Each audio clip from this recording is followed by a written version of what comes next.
تمام سیدہ مرید فاطمہ سید ضمیر حسین شاہ اور ان کی زوجہ مرحومہ، ان سب سادات کی بلندی درجات کے لیے سورہ فاتحہ اور 3 بار سورہ اخلاص تلاوت فرمائے۔ اعوذ باللہ من الشیطان الرجیم، بسم اللہ الرحمن الرحیم، الحمدللہ رب العالمین، الرحمن الرحیم، مالک یوم الدین، ایاک نعبد و ایاک نستعین، اہدنا الصراط المستقیم، صراط الذین انعمت علیہم غیر المغضوب علیہم ولا الضالین۔ بسم اللہ الرحمن الرحیم، قل هو اللہ احد اللہ الصمد لم یلد ولم یولد ولم یکن له کفوا احد۔ بسم اللہ الرحمن الرحیم، قل هو اللہ احد اللہ الصمد لم یلد ولم یولد ولم یکن له کفوا احد۔ بسم اللہ الرحمن الرحیم، قل هو اللہ احد اللہ الصمد لم یلد ولم یولد ولم یکن له کفوا احد۔ اللہم اغفر للمؤمنین والمؤمنات والمسلمین والمسلمات الاحیاء منہم والاموات، اللہم تابع بیننا وبینہم بالخیرات انکا مجیب الدعوات انکا علی کل شیء قدیر۔ کریم اللہ اہل بیت محمد کی عزت عظمت کا صدقہ ان سادات کرام کے درجات بلند فرما، اعلیٰ علیین میں انہیں مقام عطا فرما، انہیں شفاعت محمد و آل محمد نصیب فرما، ان کی قبروں پہ اپنی رحمت کی بارش نازل فرما، ان کے پسماندگان پہ اپنی رحمت نازل فرما، ان کے سیئات حسنات سے تبدیل فرما۔ مالک خالق بحق بیمار کربلا جتنے مومنین مومنات بیمار ہیں سب کو شفا کاملہ عاجلہ عطا فرما، بالخصوص شہباز حسین شاہ صاحب کی زوجہ اور عمران شاہ صاحب کی زوجہ اور سید مہدی حسن، ان کو شفا کاملہ عاجلہ عطا فرما۔ ہمارے برادر بزرگوار حاجی اظہر صاحب کو شفا کاملہ عاجلہ عطا فرما۔ کریم مالک خالق تمام ملتمسین کے بیماروں کو شفا عطا فرما، جتنے مومنین بے اولاد ہیں معبود محمد و آل محمد کے صدقے میں سب کو نیک صالح اولاد عطا فرما، بالخصوص سید عمران علی شاہ صاحب، سید سمر عباس، سید جاوید علی شاہ اور حسن بھائی میرا مالک، ان کو بھی اولاد نرینہ عطا فرما۔ سید جاوید علی، مہدی حسن، سید محمد باقر، رضا شاہ، علی جعفر، سید علی یعقوب، مالک ان سب کو وسیع حلال رزق نصیب فرما، حج و زیارات کی سعادت نصیب فرما۔ ہر مومن جو تمنا رکھتا ہے مالک اسے حج اور زیارت کی سعادت نصیب فرما۔ امام عصر علیہ السلام کے ظہور میں تاجیل فرما، ہماری عاقبت بخیر فرما، ہم سب کو قرآن اور اہل بیت کے نوکروں میں شمار فرما۔ ربنا تقبل منا انکا انت السمیع العلیم وتب علینا فانکا انت التواب الرحیم۔ دعا ہے مالک بیمار کربلا کے صدقے میں سید کریم حیدر کے بیٹے کو حیدر شاہ کو بھی شفا کاملہ عاجلہ عطا فرما، صحت و سلامتی نصیب فرما۔ ربنا تقبل منا انکا انت السمیع العلیم وتب علینا فانکا انت التواب الرحیم بجاہ محمد و آلہ الطاہرین۔ قبولیت دعا کے لیے مل کے بلند آواز سے صلوات پڑھ دیں۔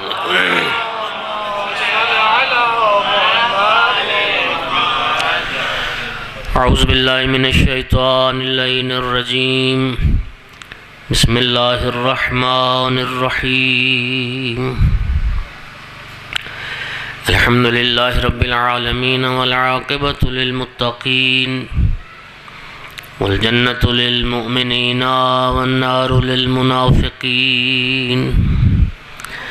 الحمد للہ الذی جعلنا من المتمسکین بولایت علی ابن ابی طالب و اولادہ المعصومین۔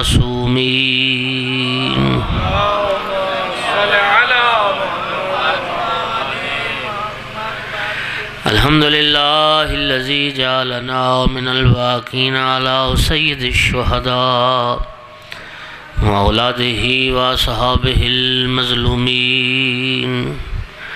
الصلاۃ والسلام والتحیۃ والاکرام علی رسولہ الکریم شفیع المذنبین انیس الغریبین رحمۃ للعالمین۔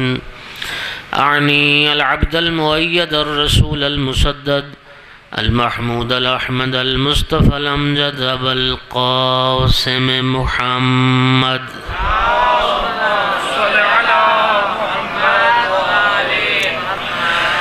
ثم الصلاة والسلام والتحية والإكرام على آله الطيبين الطاهرين المعصومين المنتجبين المنتخبين المظلومين واللعنة الدائمة على أعدائهم ملعونين من يوم عداوتهم إلى قيام يوم الدين وبعد يوم الدين. أما بعد، فقال سبحانه وتعالى في كتابه المجيد: أعوذ بالله من الشيطان الرجيم، بسم الله الرحمن الرحيم. إن الله يأمر بالعدل والإحسان صلوات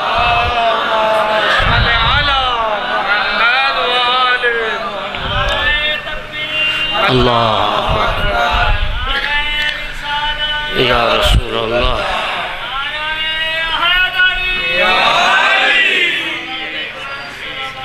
اللهم صل على قرآن مجید فرقان حمید آیت مجیدہ کا ایک چھوٹا سا حصہ ہے جو میں نے تلاوت کیا ہے. اللہ رب العزت ارشاد فرماتا ہے: ان اللہ یأمر بالعدل والاحسان، تحقیق اللہ عدل کرنے کا حکم دیتا ہے اور احسان کرنے کا یعنی نیکی کرنے کا حکم دیتا ہے. میرے محترم سامعین، عادل آقا امیر المومنین نے فرمایا تھا: العدل فضیلت الانسان، کسی انسان کی فضیلت یہ ہے کہ وہ عادل ہو. سرکار دو عالم نے ارشاد فرمایا تھا: عدل و ساعتن، سنیے گا، عدل و ساعتن خیر من عبادت 60 سنہ. سرکار نے فرمایا ایک لحظے کا عدل کرنا، ایک لحظے کا، ایک لمحے میں ایک عدل کا فیصلہ کر دینا 60 سال کی عبادت سے افضل ہے. العدل راس الایمان، سرکار فرماتے ہیں امیر المومنین علیہ السلام، ایمان کی پہچان یہ ہے کہ انسان عادل ہو. وہ بندہ مومن نہیں ہے، وہ صاحب ایمان نہیں ہے جو عدل سے کام نہ لے، جو ظلم کرے، نا انصافی کرے، وہ مومن نہیں ہے. ایمان کی پہچان، ایمان کی شناخت وہ یہ ہے کہ انسان عادل ہو. میں دوست عرض کروں کہ بڑی مدت کے بعد آج پھر اس موضوع کو میں تھوڑا سا عرض کرنا چاہتا تھا. یہ پڑھنا تو زیادہ چاہتا تھا، لیکن اب میرے خیال میں اتنے زیادہ وقت کا وہ نہیں ہے سلسلہ، لیکن انشاءاللہ تھوڑے وقت میں وہ زیادہ باتیں انشاءاللہ عرض کروں گا. میرے محترم سامعین، آقا امیر المومنین علیہ السلام کی ذات جو تھی، مولا کی ذات مجسم تفسیر تھی اس آیت کی. یعنی امیر المومنین مجسمہ عدالت بھی تھے اور مجسمہ احسان بھی تھے. اور آقا امیر المومنین علیہ السلام کی پوری زندگی اسی میں گزری کہ ایک عدل پر مشتمل معاشرہ وجود میں آئے. اور خداوند عالم نے قرآن مجید میں انبیاء کو بھیجنے کا مقصد، آسمانی کتابیں نازل کرنے کا مقصد، دین اور شریعت بنانے کا مقصد اور ہادیان برحق کو بھیجنے کا مقصد ایک چیز بیان کی ہے: لِيَقُومَ النَّاسُ بِالْقِسْطِ، تاکہ عدل پر، انصاف پر مشتمل معاشرہ اس کرۂ ارض پر قائم ہو جائے. یہ ہے غرض پروردگار، اور یہ غرض پروردگار ابھی تک محقق نہیں ہو سکی. ابھی تک دنیا میں ایسا وقت نہیں آیا کہ پوری دنیا پہ عدل کی حکمرانی ہو اور ہر طرف عدل و انصاف ہو، لیکن یہ منشاء پروردگار اور یہ غرض خداوندی ضرور پوری ہوگی. ایک وقت آنے والا ہے کہ جب اس کرۂ ارض پہ عدل کی حکمرانی ہوگی، عدالت کی حکمرانی ہوگی. میرے دوستو، ساری دنیا اس عدل اور عدالت کے انتظار میں ہے. عدل اور عدالت مہدی کے انتظار.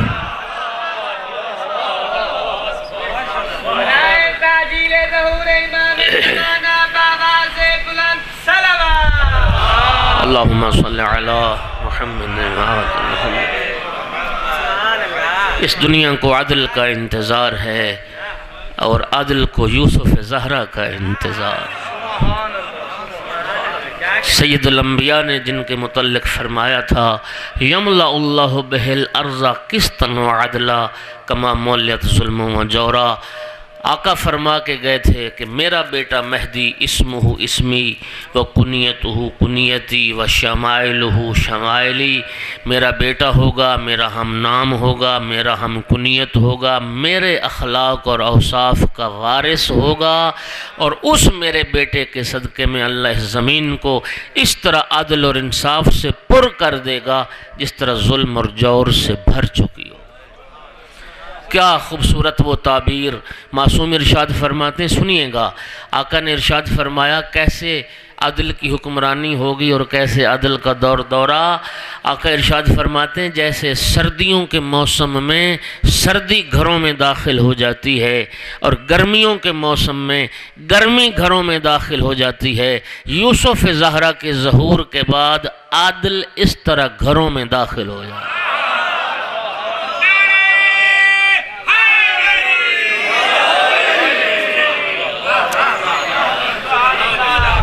اس دنیا میں ایک تھوڑا سا موقع ملا، 4.5 پونے 5 سال کا عرصہ آقا امیر المومنین کو جب خلافت ملی تو پھر میرے مولا امیر نے بتایا کہ عدل کیا ہوتا ہے اور انصاف کیا ہوتا ہے۔ یقین کیجئے نہج البلاغہ بھرا پڑا ہے، آقا کی سیرت بھری پڑی ہے، ایک ایک لمحہ ایک ایک قدم جو تھا وہ عدل کے لیے تھا۔ امیر المومنین کی نگاہ میں اقتدار اور حکومت کی کوئی حیثیت نہیں تھی۔ لوگ کہتے علی نے تلوار کیوں نہ اٹھائی، علی کوئی اقتدار کا بھوکا تھا؟ خدا کی قسم نہیں ہے، آپ نہج البلاغہ میں وہ پڑھیں، جب جنگ جمل کے موقع پہ بصرہ تشریف لے جا رہے تھے تو راستے میں ایک منزل آئی جسے زیقار کہتے ہیں، شہر ہے آج بھی عراق کا ایک شہر ہے زیقار۔ منزل زیقار پہ امیر المومنین علیہ السلام نے قیام کیا۔ عبداللہ ابن عباس کہتا ہے کہ میں آقا امیر المومنین کی خدمت میں پہنچا، اور جب میں مولا کی خدمت میں گیا ہوں وَهُوَ خَاصِفٌ بِالنَّعْلِ، میں نے دیکھا اپنے ہاتھوں سے اپنا پھٹا جوتا علی سی رہے تھے۔ خدا کی قسم کھا کے کہتا ہوں، بتاؤ دنیا کا کوئی حکمران اپنے ہاتھ سے اپنا پھٹا جوتا سیے؟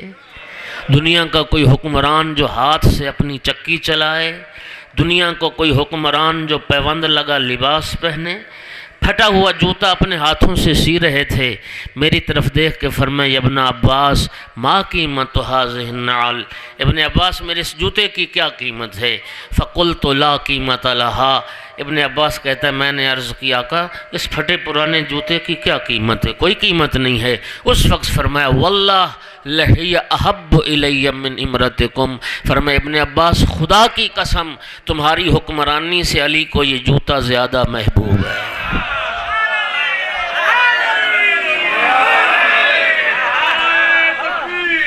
اللہ اکبر، یا رسول اللہ۔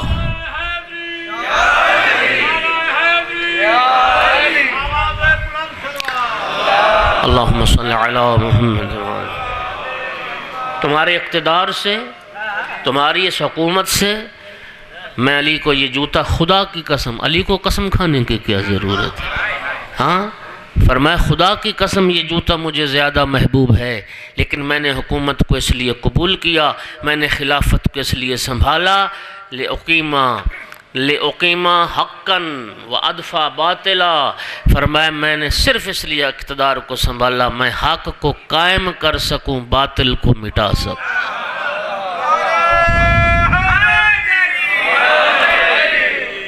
میں نے خلافت کو صرف اس لیے سنبھالا کہ احقاق حق ہو، صاحب حق کو اس کا حق ملے، صاحب حق کو اس کا حق دوں اور باطل کو مٹاؤں اور باطل کو نابود کروں، ورنہ علی مولا کی نگاہ میں اقتدار، میں کہتا ہوں کہ جس کے بیٹے جنت کے اقتدار کے مالک ہوں اس علی کو اس دنیا کے اقتدار کی کیا ہے؟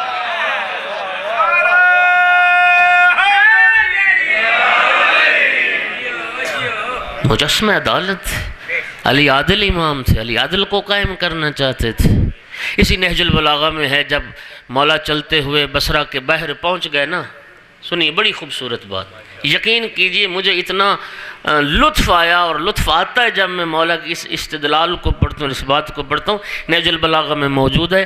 بصرہ کے بحر پہنچ گئے تو جمل والوں نے اپنا ایک نمائندہ بھیجا، طلحہ زبیر نے اور بی بی نے قلیب جرمی کو، نام کیا ہے؟ قلیب جرمی۔ قلیب جرمی کو بھیجا کہ علی بصرہ کے بحر پہنچ گئے ہیں، تم جاؤ ذرا علی سے بات چیت کرو، مذاکرات کرو، ذرا علی کے ارادے معلوم کرو، علی کا ارادہ کیا ہے اور کیا چاہتے۔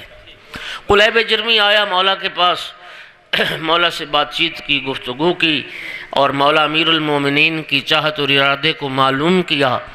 مولا امیر کے ساتھ بات چیت کے بعد قلیب جرمی کہنے لگا، یا علی میں گواہی دیتا ہوں آپ حق پر ہیں،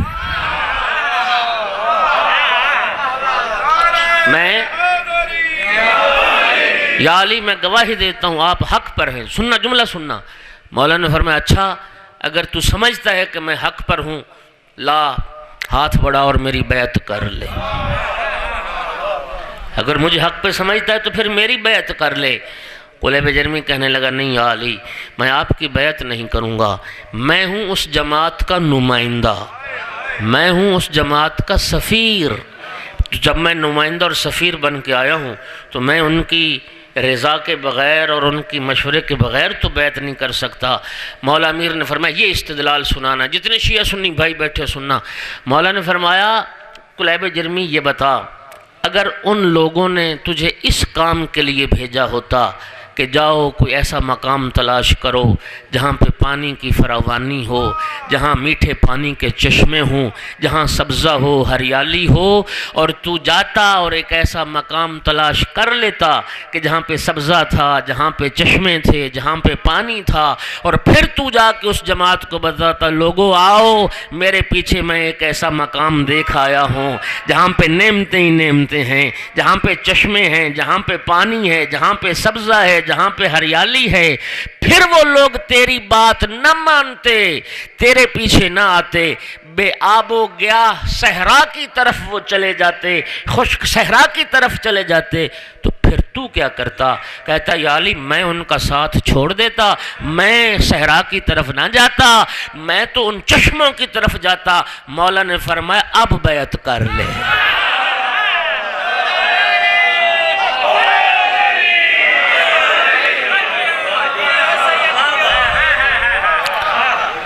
مولا نے فرمایا اب بیعت کر لے، کیوں؟ فرمایا میری حیثیت اسلام میں اسی سرسبز و شاداب مقام کی طرح ہے، میری حیثیت اسلام میں ان نعمتوں سے پر مقام کی طرح ہے جہاں پہ فراوانی نعمت ہے، جہاں پہ چشمے ہیں، جہاں پہ میٹھے پانی ہیں، جہاں پہ سبزہ ہے، میری حیثیت اس مقام کی طرح ہے۔ جب مولا نے یہ استدلال کیا تو قلیب جرمی نے ہاتھ بڑھایا اور بیعت کر لی۔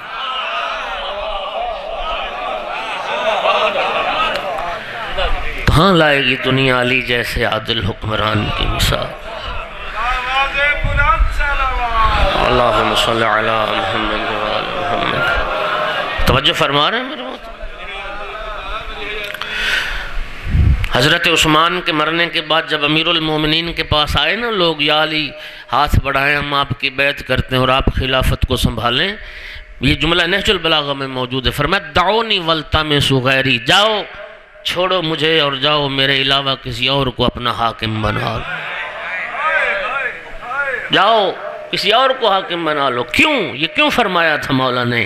اس لیے کہ مولا دیکھ رہے تھے کہ رحلت پیغمبر کے بعد وہ راستہ جو پیغمبر دکھا کے گئے تھے، مسلمان معاشرہ تدریجاً اس راستے سے ہٹ چکا تھا، راہ پیغمبر کو چھوڑ چکے تھے، عدل اور اعتدال کو چھوڑ چکے تھے، بیت المال کی عادلانہ تقسیم نہیں تھی، غیر عادلانہ تقسیم تھی، بیت المال کو لوٹا جا رہا تھا، لوگوں کے حقوق پامال ہو رہے تھے۔ امیر المومنین سمجھتے تھے کہ اگر میں انہیں اسی راستے پہ لے کے چلوں گا جو راہ پیغمبر دکھا کے گئے، ان لوگوں سے برداشت نہیں ہوگا، لیکن مجبوراً جناب امیر نے اس خلافت کو سنبھالا، اور کیوں سنبھالا اس کا جواب خود مولا نے دیا ہے، لولا حضور الحاضر وقیام الحجت بوجود الناصر، اگر لوگ اکٹھے ہو کے نہ آ گئے ہوتے اور مددگاروں کا مدد دلانے کے یقین کی وجہ سے مجھ پہ حجت تمام نہ ہو گئی ہوتی،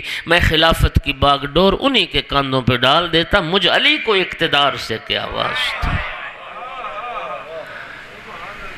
اور پھر جناب نے جب سنبھالا خلافت کو، پہلا کام جو کیا نا، بیت المال کی غیر عادلانہ تقسیم کو عادلانہ بنایا۔ سنیے،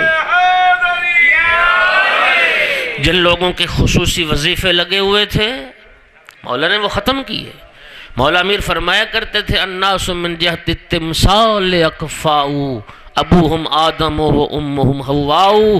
مولا علی فرماتے تھے لوگ شکل و صورت کے اعتبار سے ایک جیسے ہیں، سب کا باپ آدم ہے اور سب کی ماں حوا ہے۔ اس غیر عادلانہ تقسیم کو عادلانہ بنایا، اور جب عادلانہ کیا تو لوگوں کی چیخیں نکل گئیں، یا علی یہ کیا ہوا؟ لوگوں کے وظیفے بند ہو گئے، جو خصوصی مراعات تھیں وہ ختم ہو گئے، قبائل کے سردار کو خصوصی شہریے ملتے تھے وہ بند ہو گئے، بیت المال سے مخصوص کوٹا تھا لوگوں کا وہ مولا علی نے آ کے ختم کر دیا، جتنا ایک عرب کو ملتا تھا اتنا ہی ایک عجم کو ملنے لگ گیا، جتنا ایک قریشی کو ملتا تھا اتنا ہی ایک غیر قریشی عرب کو ملنے لگ گیا۔ جب عادلانہ تقسیم شروع ہوئی لوگوں کی چیخیں نکل گئی، یا علی اتنی سختی نہ کریں۔ میرے مولا نے فرمایا میں نے کیا کیا ہے؟ میں نے تو بیت المال جو مسلمانوں کا مال تھا وہ برابر میں نے تقسیم کیا۔ فرمایا واللہ لو وجدتہ قد تزوج بہ النساء وملک بہ الامال رددتہ۔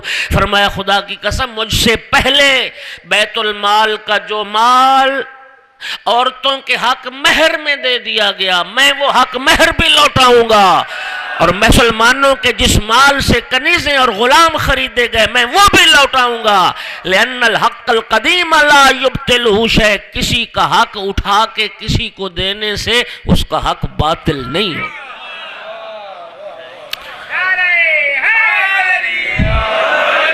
اس کے بعد فرمایا، سنیے جی جملہ خدا کی قسم، پھر مولا فرماتے من ذاق علیہ العدل فالجور علیہ ازیق۔ علی مولا فرماتے جو عدل کو برداشت نہیں کر سکتا وہ ظلم کو کیسے برداشت کرے؟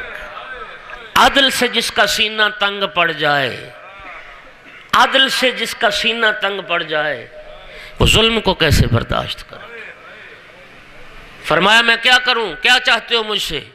فرمایا یا علی سختی نہ کریں، جن لوگوں کے خصوصی وظیفے لگے ہوئے ہیں وہ لگے رہیں۔ کیوں؟ تاکہ آپ کو آسانی سے آرام سے چین سے حکمرانی کا موقع مل جائے۔ کوفہ اور بصرہ کی گورنری طلحہ زبیر کو دے دیں، شام حاکم شام کے پاس رہنے دیں، تاکہ آپ کے خلاف شورش نہ کریں، بغاوت نہ کریں، آپ کے خلاف سازشیں نہ کریں۔ جناب امیر کا جملہ سنو گے، مولا امیر نے فرمایا واللہ لو کان المال لی لسویت بینہم۔ لوگوں یاد رکھو خدا کی قسم اگر علی کا یہ ذاتی مال ہوتا نا، یہ میرا ذاتی مال ہوتا، لسویت بینہم، میں تو پھر بھی لوگوں میں برابر تقسیم کرتا۔ فکیف انما المال مال اللہ، یہ تو علی کا ذاتی مال ہی نہیں، یہ تو اللہ کا مال ہے، اللہ کے مال میں علی خیانت کیسے کر؟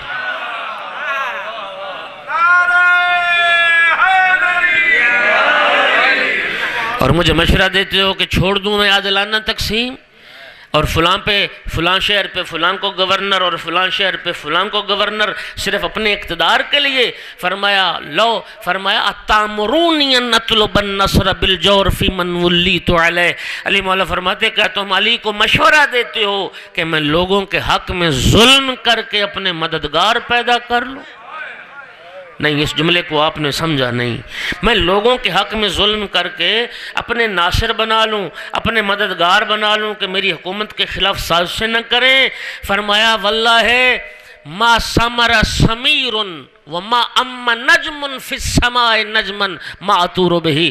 فرمایا جب تک شب و روز کا سلسلہ چلتا رہے گا، جب تک ستارے آسمان پہ طلوع کرتے رہیں گے، علی کسی کے حق میں ظلم کر کے اپنے مددگار پیدا نہیں کرے۔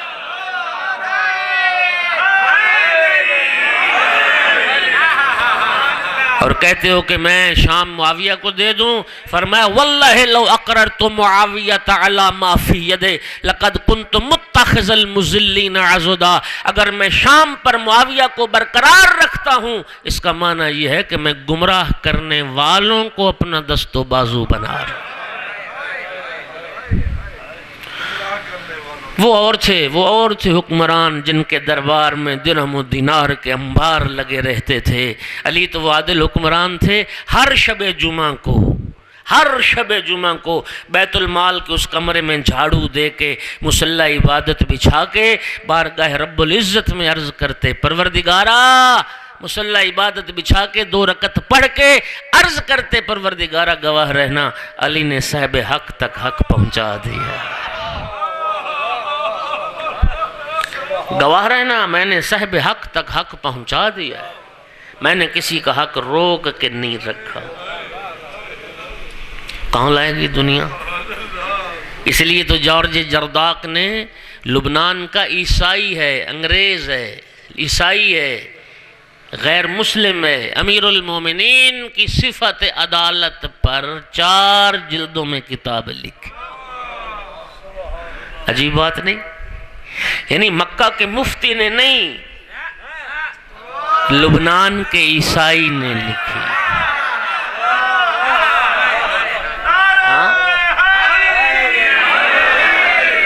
اس لیے کہتے ہیں نا کہ ماحول معاشرہ انسانی افکار پر بڑا اثر انداز ہوتا ہے. لبنان کا ماحول اور معاشرہ وہ ہے جہاں پہ ولایت علی کا بیج بویا تھا حضرت ابو ذر غفاری نے. حضرت ابو ذر غفاری نے جہاں محبت علی کا بیج بویا تھا، اس محبت علی میں، اس معاشرے میں رہنے والا عیسائی بھی علی کی فضیلت لکھتا ہے. 4 جلدوں میں کتاب لکھی، نام رکھا صوت العدالت الانسانیہ الامام علی. یہ کتاب کا نام ہے. کہتے ہیں دنیا میں عدل انسانی کی کوئی آواز ہے تو امام علی. اس نے اپنی کتاب کے مقدمے میں سادات غیر سادات ایک بڑی خوبصورت بات کی. کتاب کے مقدمے میں دنیا کو خطاب کر کے کہتا ہے یا دنیا ماذا علیک لو حشدت قواک وآتیت فی کل زمن بعلی بعلمہ ولسانہ وذی فقارہ. اے دنیا تجھے کیا ہو جاتا اگر تو اپنی ساری طاقتیں جمع کر کے ہر زمانے میں ایک علی پیدا کر دیتا.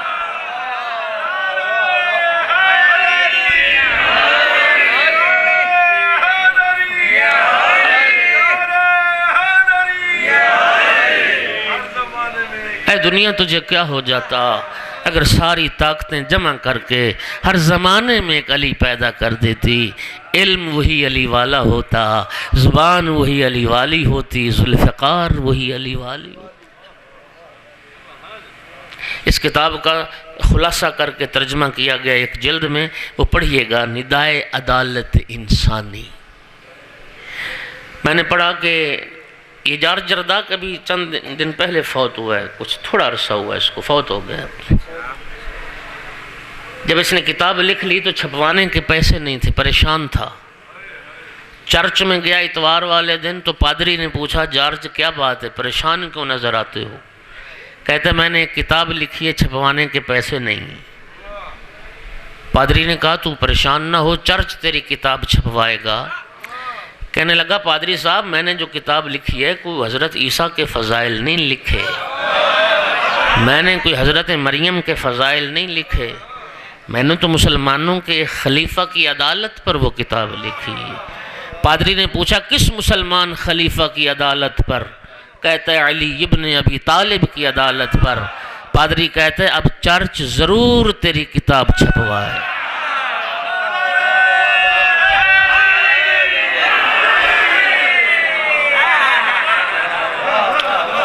چرچ ضرور تیری کتاب چھپوائے گا.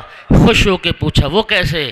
پادری کہتا ہے ہم جانتے ہیں علی واحد حکمران تھے مسلمانوں میں، مسلمانوں کے کہ جس نے اپنے دور خلافت میں ہم عیسائیوں کے حقوق کا بھی دفاع کیا تھا. ہم عیسائیوں کے حقوق کا بھی تحفظ کیا تھا۔ کہاں لائے گی دنیا امیر المومنین جیسا عادل حکمران؟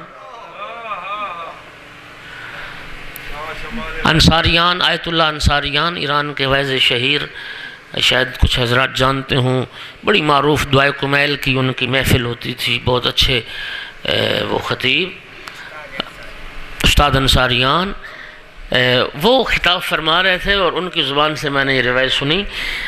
امیر المومنین اپنے پورے دور خلافت میں کسی کو اجازت نہیں دیتے تھے کہ کوئی ساتھ چلے۔ ہوتا ہے نا، حکمران چلتے ہیں، یہاں تو ایم پی اے چلتا ہے تو آگے پیچھے 100 بندہ ہوتا ہے، جی پروٹوکول ہوتا ہے۔ مولا فرماتے تھے یہ انسان کی ذلت ہے، مولا اجازت نہیں دیتے تھے، مت چلو میرے ساتھ، تنہا چلتے تھے امیر المومنین۔ اور علی مولا فرمایا کرتے تھے اللہ کی نعمتوں کو ضائع نہ کرو، چاہے ایک دانہ گندم کیوں نہ ہو، ایک دانہ گندم کیوں نہ ہو، اللہ کی نعمتوں کو ضائع نہ کرو۔ توجہ چاہ رہا ہوں میں، میرے محترم سامعین، آیت اللہ انصاریان فرما رہے تھے امیر المومنین تنہا جب چلتے تھے، لوگ جو کھجور کی کھا کے گٹھلیاں پھینک دیتے تھے، امیر المومنین کھجور کی ان گٹھلیوں کو چنتے تھے اور انہیں اکٹھا کر کے علی مولا بو دیتے تھے، کاشت کر دیتے تھے۔ اس طرح سے 1,00,000 پودا کھجور کا تیار کیا علی مولا نے۔ سنیے سنیے، 10 نہیں، 20 نہیں، 100 نہیں، 200 نہیں، 1000 نہیں، 10,000 نہیں، 1,00,000 پودا، اتنا بڑا نخلستان، اتنا بڑا کھجور کا باغ پروان چڑھایا، تیار کیا، انہیں پانی دیتے تھے۔ اور جب وہ نخلستان تیار ہو گیا، حسنین کریمین کو بلا کے وصیت کی، فرمایا میرے بیٹو، میں یہ نخلستان، یہ کھجوروں کا باغ یتیموں کے لیے، مسکینوں کے لیے وقف کر کے جا رہا ہوں۔ میں اس نخلستان کو یتیموں اور مسکینوں کے لیے وقف کر رہا ہوں، اور اس نخلستان سے تمہیں بھی لینے کی اجازت نہیں ہے۔ ہاں، تم بھی اسی صورت میں اس نخلستان سے لے سکتے ہو جب تم بھی فقیر ہو جاؤ اور تم بھی مسکین ہو جاؤ۔ زندگی بھری پڑی ہے امیر المومنین کے عدل کے نمون۔ اسی جارج جرداق نے اپنی کتاب میں جب امیر المومنین علیہ السلام کی شہادت کے اسباب پہ بحث کی ہے نا، تو پتہ کیا لکھا ہے؟ مولا کی شہادت کا سبب کیا لکھا ہے؟ عیسائی نے لکھتا ہے قتل فی محرابہ لشدت عدلہ،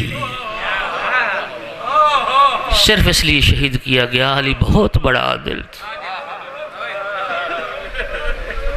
علی عادل بہت، علی مولا کا عادل لوگوں سے برداشت نہیں ہوا، شدت عدل کی وجہ سے علی کو قتل۔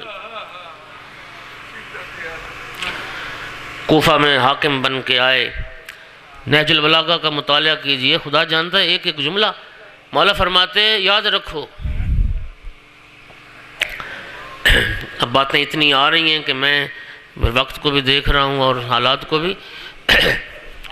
جناب امیر المومنین علیہ السلام ارشاد فرماتے ہیں، نہج البلاغہ میں جملہ ہے، نہج البلاغہ میں، روٹی کپڑا مکان کے نام پہ ووٹ لینا اور اقتدار حاصل کرنا اور بات ہے۔ علی مولا فرماتے میرے جہاں تک میری سلطنت اور حکمرانی کی حدیں تھیں، یہ امیر المومنین کا نہج البلاغہ میں جملہ ہے، فرماتے میرے دور اقتدار میں اور میری حد اقتدار میں کوئی ایک شخص بھی ایسا نہیں تھا جس کے پاس کھانے کو غذا نہ ہو، پہننے کو لباس نہ ہو، رہنے کو گھر نہ ہو۔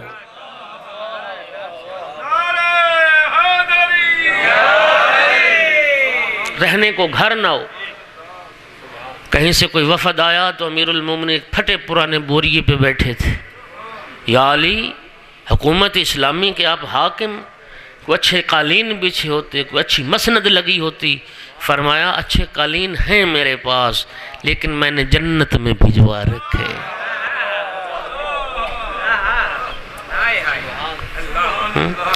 حاکم بن کے آئے کوفہ میں، اور پہلا جو خطبہ صدارت تھا اس میں فرمایا کوفے والو میں تمہارا حاکم بن کے آیا ہوں، یہ علی کی تلوار، یہ میری زرہ، یہ میری سواری، یہ میری چادر اور میرا لباس، میں خلافت سے الگ کر دیا جاؤں یا قتل کر دیا جاؤں، اس مال سے زیادہ مال علی کے گھر سے نکلے تو سمجھنا علی نے تمہارے حق میں خیانت کی۔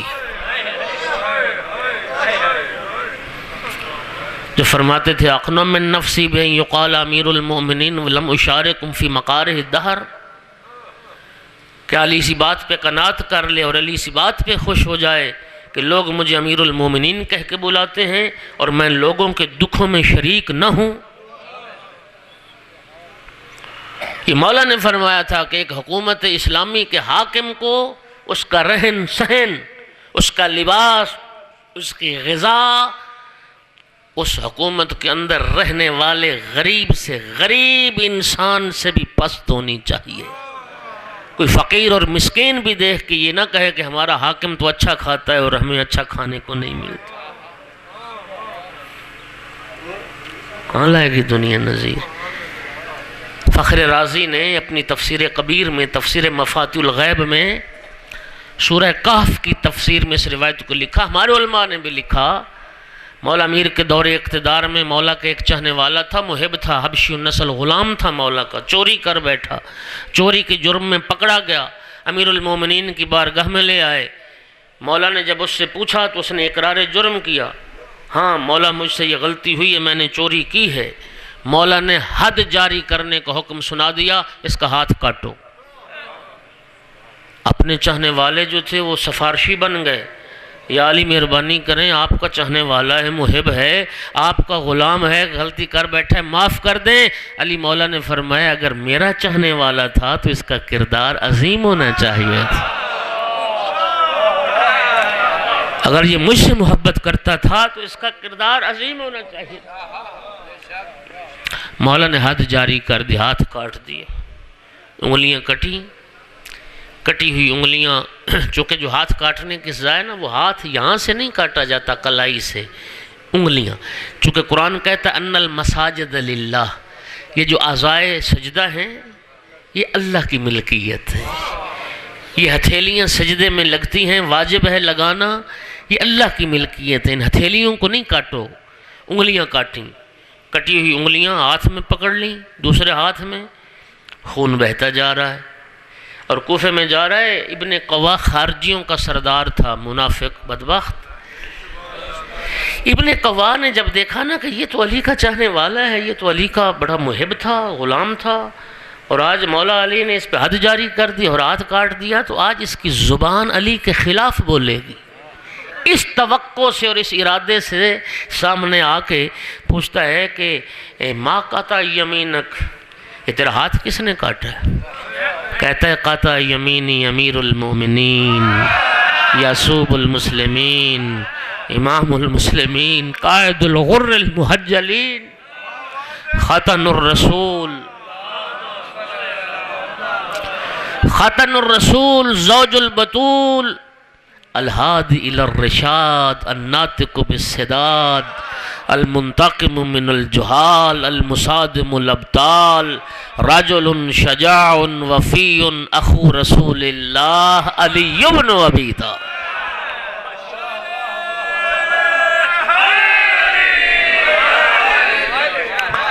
ابن قوا حیران ہو گیا، کمال ہو گیا، علی نے ہاتھ کاٹ دی، اب بھی علی کے فضائل پڑھتا۔ ہاں میں تو توقع رکھتا تھا کہ علی کے خلاف کوئی بات کرے گا، یہ تو علی کے قصیدے پڑھنے شروع کر دی۔ سنیے میرے دوستو، ایک جملہ یہاں رک کے کہا کرتا ہوں، سنو، جیب نوٹوں سے بھر جائے، جیب نوٹوں سے پر ہو جائے، علی کی عظمت کا قصیدہ پڑھنا ہر کوئی جانتا ہے، ہاتھ کٹوا کے قصیدہ پڑھنا کوئی جانتا ہے۔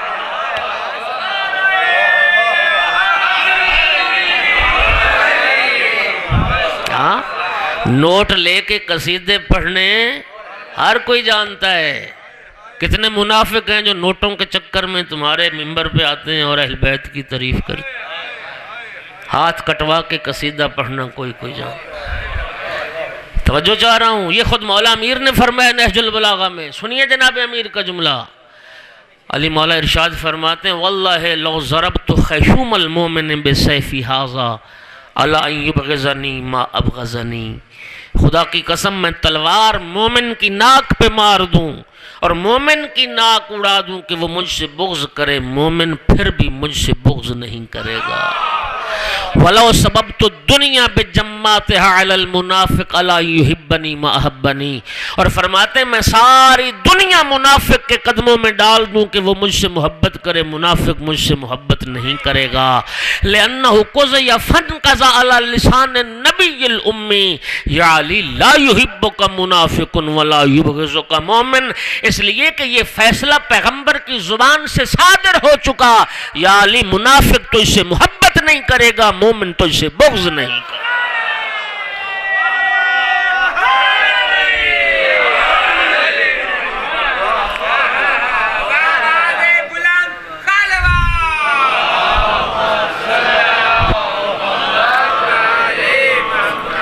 یا علی منافق تجھ سے محبت نہیں کرے گا، مومن تجھ سے۔ ابن قوا حیران ہو گئے، علی نے ہاتھ کاٹ دیا، اب بھی علی کے فضائل پڑھتا ہے۔ جملہ سنو گے؟ جائے صاحب تشریف لے آئے، بس میں تو انہیں کے انتظار میں پڑھ رہا تھا۔ سنو، ابن قوا حیران ہو گیا کہ ہاتھ کٹ گیا ہے اور اب بھی علی کے فضائل پڑھتا ہے، تو کہتا ہے وہ حبشی النسل غلام قد قطع یمینی بحق، خارجی یاد رکھ علی نے نہ حق تو نہیں کاٹا، میرا حق بنتا تھا، میں نے گناہ کیا، میں نے چوری کی، میں نے غلطی کی، نہ حق تو نہیں کاٹا، علی نے حق کے ساتھ میرا ہاتھ کاٹا۔ اور خارجی یاد رکھ یہ تو علی کا کرم ہے مجھ پر، یہ تو علی کا احسان ہے مجھ پر، جس نے دنیا میں مجھ پہ حد جاری کر کے مجھے جہنم کی آگ سے بچا لی۔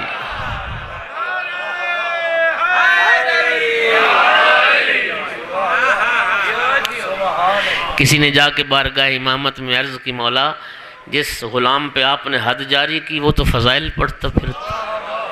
مولا نے فرمایا بلاؤ اس کو۔ وہ حبشی نسل آیا، بارگاہ امامت میں کٹی ہوئی انگلیاں ہتھیلی کے ساتھ رکھیں، اوپر ایک کپڑا ڈالا، کچھ کلمات ادا فرمائے، جب کپڑا ہٹایا تو ہاتھ سالم تھا۔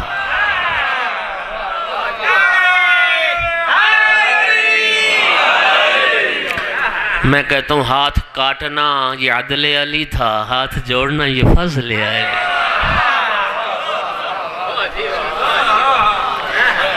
لاؤ کہ دنیا میں کوئی ایسی نظیر، اتنا عادل امام تھا،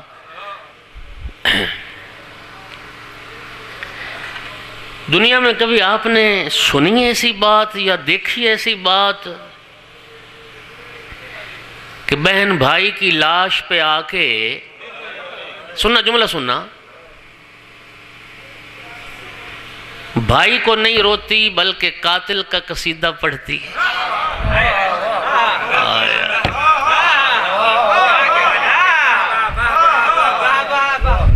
جنگ خندق میں عمرو بن عبد ود کی بہن جب پتہ چلا نا کہ میرا بھائی عمرو مارا گیا تو آئی تو بھائی کو رونے، لیکن جب لاش کی کیفیت دیکھی، وہ قیمتی خود، وہ قیمتی زرہ، وہ قیمتی تلوار، تو ہر چیز سلامت، ورنہ یہ جو مارنے والا ہوتا ہے وہ اپنا حق سمجھتا ہے۔ جب لاش کو دیکھا نا کہ بے حرمتی نہیں ہوئی، بھائی کو کہتی ہے لوکانا قاتل عمر غیر قاتل ہی لبقیتہ ابدا ما دمت فی البلد لکن قاتلہ من لا نظیر لہ کان یدعى ابوہ بیضۃ البلد۔ بھائی کی لاش پہ کھڑے ہو کہتی بھائی علی کے علاوہ تیرا اگر کوئی اور قاتل ہوتا نا میں ساری زندگی تجھے روتی، لیکن اب تجھے روں گی نہیں اس لیے کہ تیرا قاتل اتنا شریف ہے۔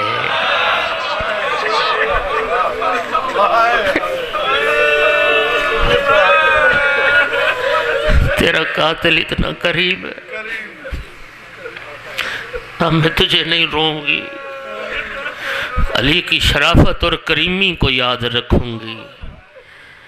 جی لیکن خدا جانتا ہے جب زینب آئی ہے نا بھائی کی لاش پر،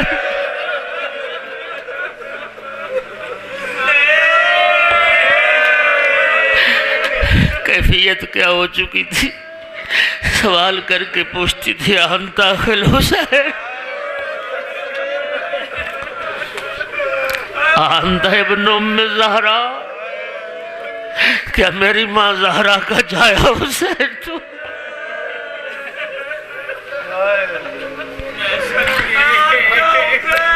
بھائی کی لاش کی جو کیفیت تھی نا، وہ درد پھر نانا کو سنایا ہے۔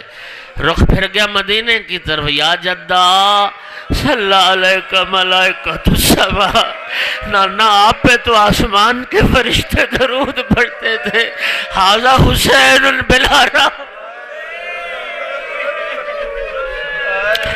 نانا دیکھ یہ ریت پہ تیرا حسین،